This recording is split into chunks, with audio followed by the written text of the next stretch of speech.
This is Beyond the Impossible. Tonight, we journey into a world of sound, a world of mystery. We will explore 5 strange sounds recorded by our most sensitive instruments, sounds heard by ordinary people just like you. Each one has puzzled our greatest minds. Each one has sparked deep, unsettling fear. They come from the deepest oceans. They come from the open sky. They whisper in our quietest towns. In this episode, we will not offer simple answers. For these sounds, there are none. In the summer of 1997, something spoke from the deep. Deep in the South Pacific Ocean, a sound was recorded. It was not a whale song. It was not the groan of an underwater earthquake. A sound so powerful it was detected by hydrophones spread across more than 3,000 miles of ocean. The sound was given a simple name, called the bloop, a deep, resonant and incredibly loud call from the abyss. For a living creature to produce such a sound, it would have to be of a colossal size, far greater than any animal we have documented. The sound lasted about a minute. It rose in frequency and then faded away. It was traced to a remote point in the southern Pacific, a realm of crushing pressure and perpetual dark. A place where, for all we know, anything could be hiding. Anything at all. For years, the bloop was the ultimate deep-sea mystery. Was it geological, a mechanical failure, or was it biological? Was it the call of a creature of unimaginable scale, dwelling in the eternal night? The recording existed. The data was clear. But the answer remained elusive. What lives in the darkest depths of our oceans? The most logical place to start was geology. The Earth's crust moves, grinds, and breaks. Yet the acoustic signature did not perfectly match a typical seismic event. Gigantic icebergs can generate titanic, low-frequency rumbles that travel vast distances.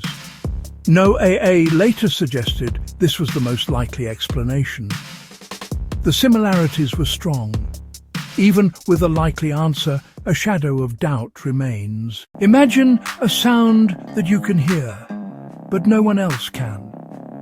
A persistent, low-pitched drone that follows you. It keeps you awake at night. It rattles your nerves during the day. This is the reality for thousands of people around the world. The hum. From Bristol, England, to Taos, New Mexico, to Bondi, Australia. A low-frequency throbbing hum, often compared to a distant diesel engine. It can cause headaches, nausea, dizziness, and sleep disturbances. The psychological toll immense. Sufferers are often dismissed by those who cannot hear it. Researchers deployed sophisticated acoustic equipment to capture the sound. Some sources were found: industrial fans, high-pressure gas lines, power grid equipment. Yet, in many places, the instruments remain silent while people still hear it. Some propose physiology, a form of tinnitus or otoacoustic emissions, or unusual sensitivity to very low-frequency sounds, or electromagnetic fields.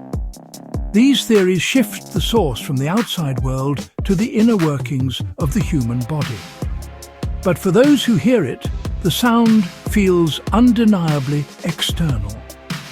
The persistence of the hum, and our inability to explain it, opens the door to unsettling speculation.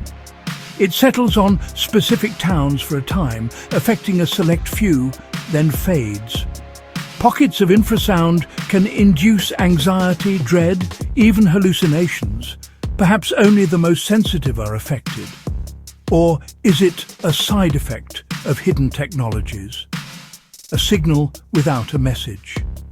A broadcast without a sender. Is it a sound or a signal? On March 1st, 1999, the ocean cried out again. The US Navy's sound surveillance system, a global network of underwater listening posts, heard it. It originated in the equatorial Pacific. NOAA scientists named it Julia, shorter, more plaintive, a rising and falling tone. Sped up, it sounded like a mournful cry, loud enough to be heard across the equatorial Pacific hydrophone array. It did not match known vessels, nor resemble earthquakes or eruptions. The profile felt complex, almost alive. If an animal, it implied considerable size. NOAA said Julia was most likely a large iceberg running aground, scientifically plausible. Still, that mournful quality leaves doubt. Interpretation is only as strong as the data we have. The ocean is vast, our knowledge a small island. Julia remains a haunting, fleeting cry from the unknown. What other voices call out, unheard, in that immense silence? This is not a sound from the deep. This is a sound from above. A strange, unsettling phenomenon reported from all corners of the globe. Loud, metallic, trumpet-like sounds, grinding, booming, apocalyptic fanfares. They can last minutes, rattling windows. Animals panic. Videos flood the internet.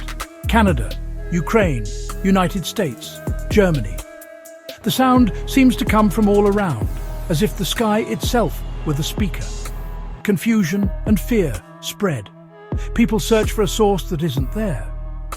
Some clips may be fake, but the sheer consistency suggests something real.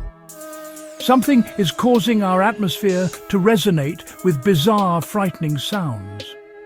It taps into ancient apocalyptic fears, a warning, a judgment, a call from beyond. A modern myth, amplified by the internet. A space we thought we knew, now filled with dissonant metallic groans. They raise a fundamental question about the environment we inhabit every day. What is making the sky scream? The sky has never been silent. One theory, acoustic gravity waves, low-frequency waves from earthquakes, volcanoes, severe weather. Or spacequakes, our magnetic field ringing like a bell, converted into audible sound.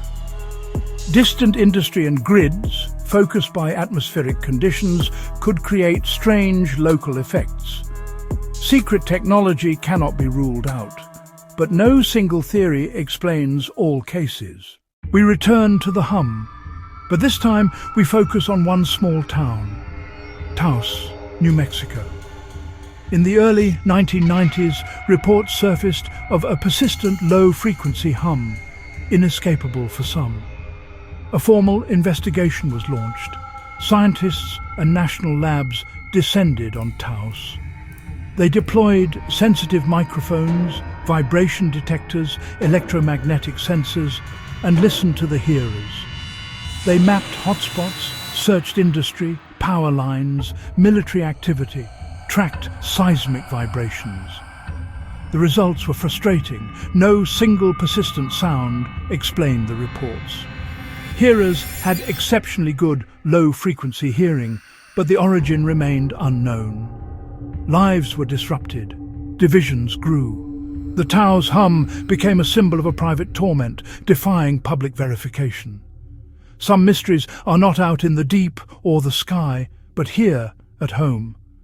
What do you do when the monster is a sound no one else can hear? We have listened to 5 sounds, 5 mysteries: the bloop, the Julia sound, the hum, the sky trumpets, the Taos hum. For each, science offers plausible explanations. Icebergs, tectonic plates, atmospheric waves, and for each, a shadow of doubt remains. Our senses are narrow.